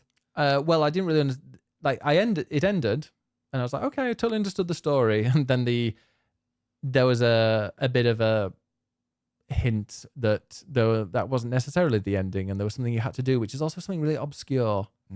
Like, I'm not going to say it, but to unlock the secret ending and the end game, like the post game quests, you have to do something really obscure, and I had to go on the internet and find out like how to do it. But it unlocks, I won't spoil it, but like the world in a different way, and it's weird, and there's a lot more to it. It's wild that there are going to be people that finish that game and don't play the post game stuff because it involves some quite big bosses that you hadn't seen. I think I know what it might be. What? Well, I'm not going to say. Yeah. I don't want to spoil it for people. But then you have the proper. From what I've heard. But then you have the proper ending, and I felt like I was happy because then you get like the proper credits, and but it just that's good. It dragged out a little bit. But I really did. Did you have all the what you've been playing and Sorry, it's scrolled? It's Discord. Yeah, it's like scrolls past everything, and it's annoying. But it sounds like I'm complaining. But I don't know, the sense of exploration, and if you do need to go from like one town to another, and it does take a long, long time to get there, it does feel a bit like an epic quest. It's just when you have to then go back to the previous one for something really small, and you're like, oh, it's going to take me forever, and it's not worth it. Also, there's a whole like elven area, which was a side quest, and I never even realized. Because you didn't play it properly, did you? Well, thing is, the game gave me a quest quite early on to go and get the ultimate bow, to get like a really good bow. And I'm like, well, I'm a thief. I don't use a bow, and I don't have an archer on my team. So my pawn was a healer, so I didn't have a bow. So I'm like, oh, I don't need to do that. But I didn't realize that quest led you to like their Arendelle. No, what's it called? Rivendell. Arendelle's from 14. But like he wanted me to go to like their version of Rivendell, where they speak a different language, and you have to learn that. It seemed like a really cool quest, but I just never saw that because I was like, I don't need that. Don't need that bow. Well, that was your experience of the game that you had with your, and that's with your character, and that's why the I loved point it. of that's the point of a role playing game. It's like Baldur's Gate. You don't try everything. You have your experience, and then you go back and try everything. But yeah, like I said, that game, it doesn't. I just think if it had made it a bit easier for you to kind of go around and hoover things up or do some more quests, rather than wasting your time a little bit, then I would have maybe enjoyed it a bit more. And also, it's like I compared it to Elden Ring in that sense, but it really doesn't have any kind of enemy variety. I don't know how many types of enemies there are, but it's not that many. Like I was fighting griffins at the end as well. Even the post game involves like a certain number of big bosses, and 4 of them were, well, 2 were the same and another 2 were the same. Oh. So I was like, okay, at least I know how to kill it. but also these are identical. So yeah, it's genuinely up there as one of the best games I played this year. Despite all of that, it might be Game of the Year. Well, I don't think it'll be Game of the Year, but it's definitely up there as in like a really fun RPG to play. And they're trying new things, which I appreciate. I like a game that doesn't allow. It sounds like I'm really bitching about the fact that you can't fast travel, but then I'm happy that you can't. I just wish Ben contradicting himself. No, I just wish that the fast travel, you didn't need to fast travel as much. Okay. Like Final Fantasy VII Rebirth, that you have different areas that you can then fast travel and quick move around to. But if you want to go to another area, you need like that random, well, at the moment where I'm playing, you need to get in like a chocobo carriage and it'll take you to another area. Yes. You can't That's a thing. Yeah. Exactly. So you do that, but there's no reason really to go to a previous area, especially if you've kind of like finished it. Whereas in Dragon's Dogma 2, it wants you to flit around all over the place, but then makes it really, really difficult to do so. So that's what I'm trying to say. It's a balance. Yeah, get a balance. As with everything in life, we need balance. And if you want like an epic story, an epic quest, running around back to where you were before, like in 16, is just, it ruins that a little bit. But it's a stunning game. There's so many beautiful vistas. It's, the world feels kind of real. It feels like it could be a real place. Nice. And it's lots, full of medieval castles and kind of horse and carts. It's like the Skyrim style of you say world. that you haven't played Skyrim. I've played the beginning bit of Skyrim, so that's what it reminds me of. Okay. It's just like the beginning of Skyrim. Yes. Done. Except for the bit where you go to a desert. Because obviously. Well, let's find out what other people have been playing. If you've got any questions about it, feel free to ask us. I've been all over the place. Let's find out what other people have been playing. We start with Dan Law, who is continuing on his Alex Jordan journey. Thirst journey through gaming. Finished Sherlock Holmes Chapter 1, previous points all stand, that was last week, and jumped straight into Sherlock Holmes The Awakened, as gripping as it is short and trippy. Once again, Alex Jordan is great, portraying Sherlock's descent into madness in a heartbreaking way, whilst Andrew Wincott's Watson is a grounding force. I didn't realise he was in that. Who? Andrew Wincott. I'm pretty sure that's the guy who plays the demon guy in Baldur's Gate. Okay. No. You'll know. Yeah. You'll know. Great to see how this iconic partnership/friendship develops in this iteration, and how switching between the two characters plays into the narrative. Unfortunately, there's no drive to explore the varied locales of the game, given the absence of side missions, which feels like a step back from the previous entry. I also found the final confrontation in the game a little tedious. Hate it when the end's annoying. Such a disappointment. Yeah. Very much. Mr. Wibble says, very briefly, I've been continuing God of War Ragnarok on PC, and I'm really enjoying it now that my PC no longer hates it. I mean, that was a bonus. It feels as good and and maybe even better than the first one. And it's wild how many accessibility options there are. We love that. That's very good. It's very good for that. I've enabled the hold button instead of mash option because that dexterity just does not exist. Oh, I don't do mash. I've never been able to mash. Yeah, it's tricky. Ever. The thing that's stuck with me mostly so far is that Kratos really does not like violence, despite being exceptionally violent. And he's literally the god of war. Yeah. I think that he's grappling with that, though, because he was always violent in the old games, and now he's like, no, I'm a dad. I can't be violent, but also I want to punch things. Mm-hmm. Mood. Jif, or Jig, says, besides continuing to lose in Balatro, keep trying, you'll get there. I've played and finished Just Crow Things, a sweet little puzzle/mayhem game where you play a little crow and can shit on people, use tools, and wreak havoc, as well as helping your fellow woodland creatures. It's delightfully janky and has loads of Easter eggs/homages to other games. Just Crow Things. A game where you can shit on things. That sounds like a you game. How dare you? Oh, that's what you like.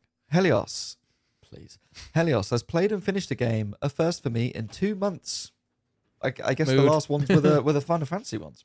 I just have to admit to myself that my favourite genre is third-person action-adventure, open-world shooters.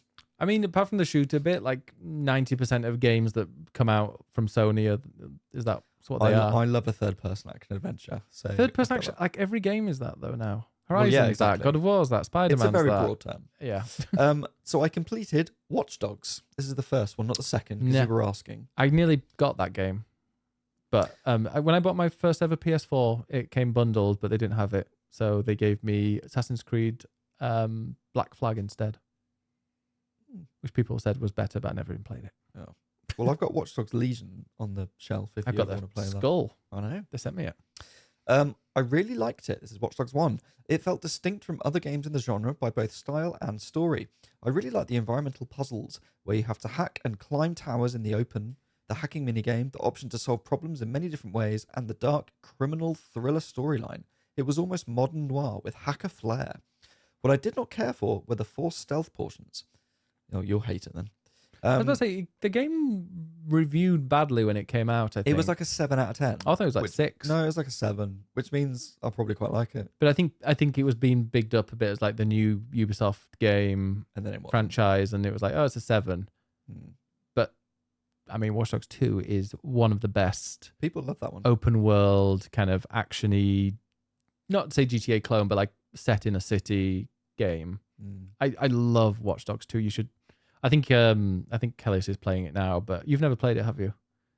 No, but I've heard really a lot good. about the second one being good, so it has made me think maybe I should try it. Oh, you should definitely give it a go. And it's just, you will love it because there's so much kind of parody of real life stuff. Like there's Google things, there's Scientology, there's a lot of modern stuff. Like there's a trans mayor in there as well. It's a very cool snapshot of society, and it's fun. And you also get to, I think there's a person who's a Bitcoin person, and you get to kind of delete all his assets. Oh, that sounds fun. Yeah, and hack into it and stuff. Yeah, it's really cool. And also you can visit Alcatraz, which is really cool. Thankfully, most of the forced stealth portions can be avoided by just sniping everybody. Stealth is definitely not for me, so I always opted for the silencer. Good choice. I think this is a decent start of a franchise that seems born out of Ubisoft's desires to recycle what I thought was their Assassin's Creed engine, but now I read it uses parts of both Far Cry and Assassin's Creed engines, but is otherwise made for this franchise alone. I think Watch Dogs 2, there's also very little necessary stealth because you can just use your gadgets. Like you can literally have a little robot that goes in and just zaps them. Yeah, it's really, you should definitely play it. Now I want to play it. Chaddy says, more Balatro. Again, keep trying. Also, new chapter on Fortnite. I cannot believe how much I'm enjoying the game at the moment. Just nice to chill with for a couple of hours and complete the daily quests and level up the battle pass. That was me back in season 3. Oh, season 1, chapter 3 or whatever it's called. I don't know. And then Pete Random, to finish up, says, after being stuck in a massive game rut, I remembered some old Xbox games worked in the Series X. So I've been on a massive nostalgia trip with SSX 3. What a game. I'm not sure any extreme sports games have ever bettered it since. Step up, people. Was Tricky good? Was that like the main one? SSX Tricky was the one that... so I think SSX 1 was a launch game on PS2, I want to say. But then Tricky was the one that really popped off. Probably because it's tricky. And all the like... weird spins and stuff. See, I mean, I'm a 1080 snowboarders guy. Oh, I'm a 64. I'm a Cool Borders. Freaking love Cool Borders. Remember Cool Borders? Cool Borders 2 was I never classic. played that one though. Cool Borders 2 and like Tony Hawk's. I liked. Oh wait, Tony Hawk was great. Is that extreme sports? Is skateboarding an extreme sport? Yeah. Is it? Yeah. Oh. Well, it is when I play it because Yeah. it's a mess. But yeah, no, those two games were I want to play the new Tony Hawk's, but it's always like 40 quid. I need to, if it ever gets on sale for like 15 or under, I might get it. Also, Wave Race on the GameCube is incredible. I feel like you would actually quite like it. I think because you like a racing game, but it's also sort of extreme sportsy. I'm pretty sure I had and Wave it Race. has a phenomenal soundtrack that really Nintendo. You need to add that to the music app. Didn't I have that on the Game Boy? Wave Race. There was a Wave Race game on Game Boy. Yes. Oh shit. Tony Hawk's Pro Skater 1 and 2 is on sale 60% off at £19.99. There we go. Okay, I'm just going to get that. Right then. Are you ready for the news quiz? I'm just deciding whether I want to get it on that or whether... Because does it play Why on... don't you do this after the podcast? Well, because I'll forget. Should I get it on Steam? I wonder if it's on Steam and I can play it on the Steam Deck, because I bet that would be a good Steam Deck game. Would it? Do you think? I think we should do the news quiz. Okay, time for the news quiz. I'm definitely listening. Do you want to get your pad out? Yeah, well, sorry, Tiny You can Hawk. write down your answers. I will. 1 second. It's, Well, let me explain. unfortunately, it's £40 on here, but I will. Let me just see. Does it work on Steam? Oh, it's playable. Okay. Where was I? Where was I? Is that we're doing the news quiz, Right, Ben. quiz time. 1 second. Let me get my pen. And I won't shout out the answers as I always do this time. No. Okay, so this time write your answers down, Okay, I'm not and then gonna we'll look. go back at the end. Right. Okay? Yes. Right. Du-du-du-du-du-du. News quiz. There we go. Hose. So this week marks the 30th anniversary of the PlayStation 1. Oh, no, don't test me because that's my thing. So if I get like 0, I'm going to feel really They're quite easy. shit. But this week, all the questions are about the PlayStation 1. Cool. Okay? No. See, I like a theme. Yeah. So, 5 questions about PS1. Are you ready, Ben? No, Have you got your pen ready? I have. Okay. It's a round. Oh, it's not even exciting. Here we go. Pick. Question 1. Before the PlayStation was conceived by Sony, Okay. Sony had a famous feud with quite a big game company over a console disk drive. What game company did they have a very famous feud with? All right, which then. led to the development of the PlayStation. Cool. I think most people have that one correct. Question 2. Which racing game made its console debut as a launch title for the PS1? Which racing game made its console debut as a launch title for the PS1?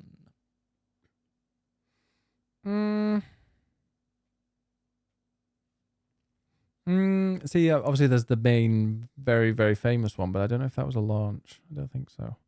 Okay, I'm going to go for... Well, there's one that you think it might be and it might not be. So, Yeah, I'll go for... but then there's I'm going to another take one a that risk. it might be. So who knows? I'm going to take a risk. Okay. Question 3. Now I know you know the answer to this, so I'm going to let you show off. But also it's common knowledge. I hope. The controller has its 4 shapes for the buttons, Oh, is this going which to are be very Is iconic. this going to be my thing? What do those shapes represent? Okay. So the 4 iconic PlayStation shapes on the controller, what do they represent? And if you don't know the answer, that means you haven't been listening to me, because that's one of my He loves to witter on about few this. facts. Question number 4. What is the PS1's best-selling game? What is the PS1's best-selling game?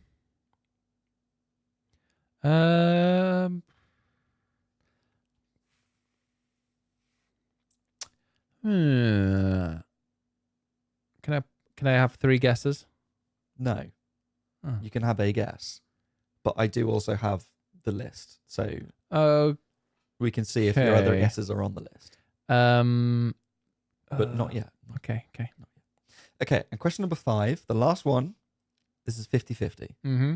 Which PlayStation console has sold the most units? Is it the PS or has sold the most between these two? Okay. PS1 or PS4? Oh shit. So was PS1 or PS4 sold the most between them? Right. Now, I will say the top selling PlayStation console is the PS2. 2 off. Know that. Yeah. Right. Okay. Let's go back. So, question number 1. Which game company did Sony have a very famous feud with in the run-up to the PlayStation being conceived? I think that it is Nintendo. Correct. Yay. So that is how the PlayStation was first conceived. It was going to be it was going to be a SNES CD-ROM drive. And basically Nintendo pulled out and they went with Philips instead. And then they pulled out of Philips and decided to just fuck it all and go with cartridges for the N64. And Sony went, well, fuck you. We're going to take what we made and we're going to make our own console. And that is how the PlayStation was born. And both of those companies, where are they now? Who knows? They're not doing too badly for themselves. Question number 2. Which racing game made its console debut as a launch title for the PS1? See, initially I'm like, oh, racing game, PlayStation, Gran Turismo. No, I think it was Ridge Racer. Correct. Correct. Oh, Now, the one I thought you might say was Wipeout. that's not a racing game. That's just a futuristic thing. Excuse me, It's not that is a racing. racing game. Yeah. I mean, the PS1 has a lot of very famous. Also, racing when you games. repeat then and you went to its console debut, and I'm like, oh, Ridge Racer, that was a very much an arcade game. It was an arcade game first, yes. So there we go. Are you impressed? No. Question 3. So, Ben, can you tell us what the PlayStation shapes represent? The circle is one line. The X or cross is 2 lines. The triangle is 3, and the square is 4. Okay, that's actually not the answer I'm looking for. What? That's what they represent. No. One line, 2 lines, 3 lines, and 4. That's literally not the right answer, Ben. Well, I'm afraid that is the answer. You are wrong. Whatever you're saying, it's wrong. Okay, well, circle represents yes, because it's confirm. X or cross is no, or cancel. The triangle is Forward. viewpoint, because it's like a head. And the square is menu, because it looks like a sheet of paper, because it's square. That's wrong. That's literally not wrong. I don't know where you got that from. Reddit. Someone's been on Reddit. No, I'm going to give myself that correct. There we go. I thought you knew that. It's not. That's wrong. Why would I know something that's wrong? I know everything. Everything that It's I not know wrong. is right. It's wrong. Oh, It's Ben. because it's the number of lines. No, Yeah, it's not. it It's is. the shapes. No, I think I'm right. Okay. Go and Google it, folks, and see what comes up. Mm-hmm. And Quest- don't. Yeah. Question 4. What is the PS1's best-selling game? Now, let me just get up the list of all of them. I know the answer, but just so we can see them all. What did you choose as the best-selling game? I picked Gran Turismo. And the correct answer... I did put Tomb Raider down initially, but I was like, I don't know. And then there's obviously like Final Fantasy games, and I'm like, I don't know. But Tomb Raider was number 9. okay, is Gran Turismo in the top 10? Yes. Because I'm like, it's massive in Japan. It's huge in Japan. Oh Well- wait, is there well, a hang on. Dragon You Quest ju- you- game? No. Oh. You just said Final Fantasy. Well, I was like, I don't think that was ever the number 1 game. Which one do you mean? Oh, why is one of them number 1? Pick a number of Final I Fantasy. bet it's like 9 or something. No. So 8. Final Fantasy 7 is the second best-selling game on the Okay. PS1. Final Fantasy 8 is the 4th best-selling game. And then 9 9, oh, that's nowhere to be seen. and 6. Was part of a collection, so that doesn't count. Metal Gear Solid was number 10. Oh yeah, it makes sense. Crash Bandicoot Warped See, Crash Bandicoot was also in my brain as well. is number 8. Mm-hmm. Crash Bandicoot 2 is number 7. Mm-hmm. Number 6. This is... Oh, no, it's not. Number 6 is Harry Potter and the Philosopher's Stone Okay. with the weird Hagrid. They love the... Yeah, I mean, those games popular. Number 5, Tekken 3. Yeah. So number 4 was 8. Number 3, Gran Turismo 2. Oh. Number 2, Final Fantasy 7. And number 1, Gran Turismo. So you were in fact correct. Oh, yeah. I totally forgot there was a Gran Turismo 2 on there. But Which was 10.85 million sales. 4 out of 4 so far. No. But no, Gran Turismo, I knew... Like... it needed to be a game that was popular in Japan.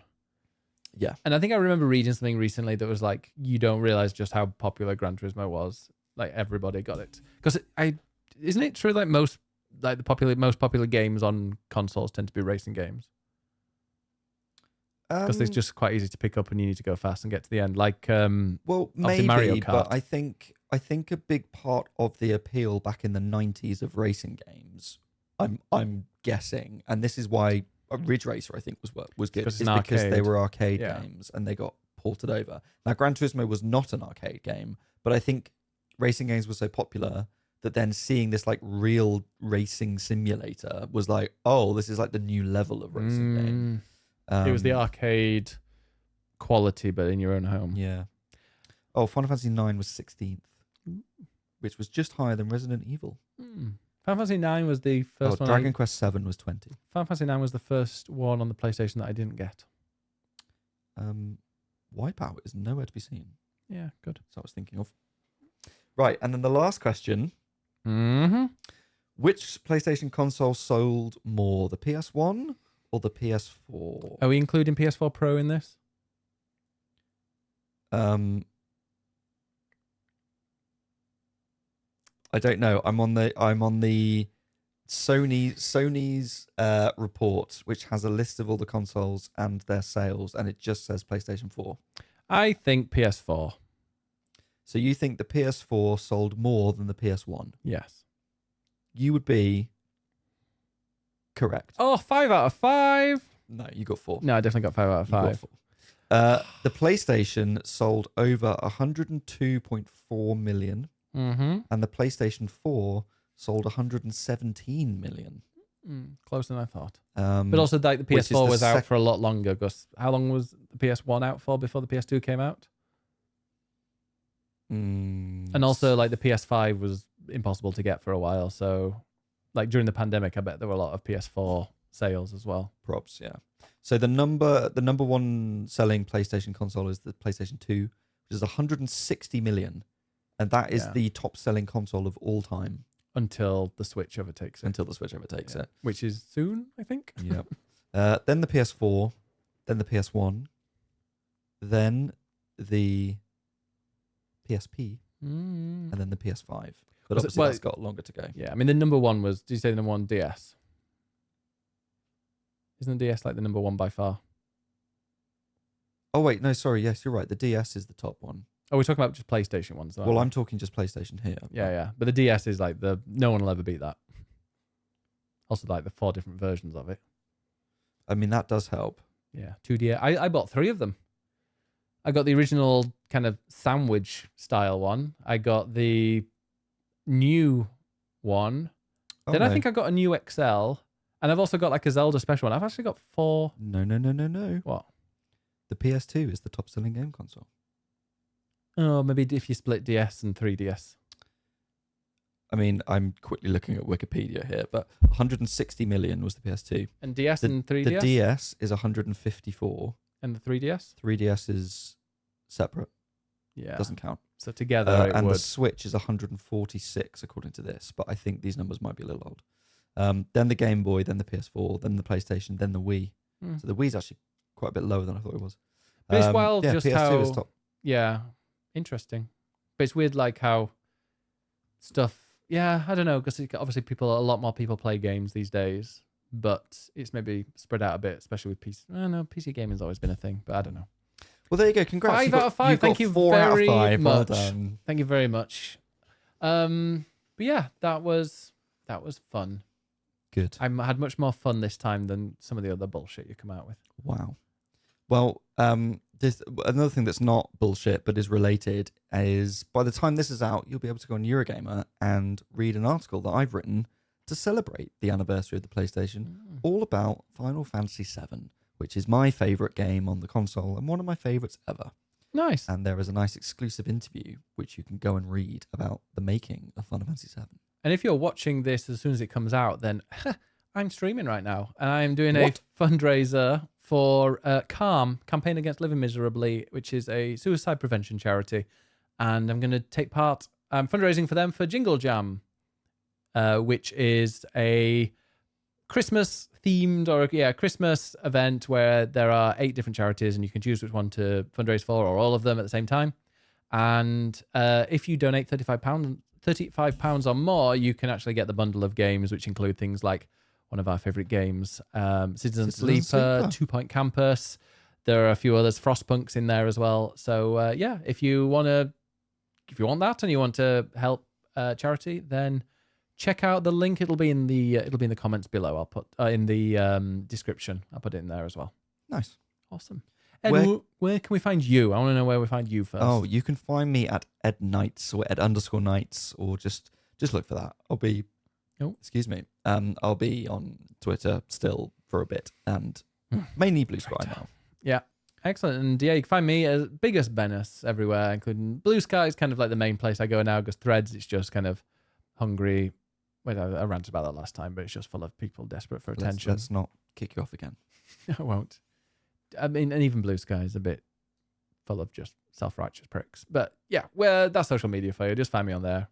Nice. And I'll see you around. See you around. Go to someonejoysticks.com if you want to go and download us. And anybody that had us as their Spotify Wrapped, like one of the top thank you. podcasts, thank you very, very much. It's interesting seeing who, because then they're like, obviously they listen to us on Spotify, because I know we spread our seed everywhere. We're on YouTube, we're on Spotify, we're on Apple, we're on anything that you can get a podcast on pretty much. So even on Amazon as well, Amazon Podcast. So yeah, thank you very much for listening to us or watching us throughout the year. I've got a couple more episodes left to go, including our Game of the Year podcast, which I'm very excited about, because I don't know what we're going to pick as number one.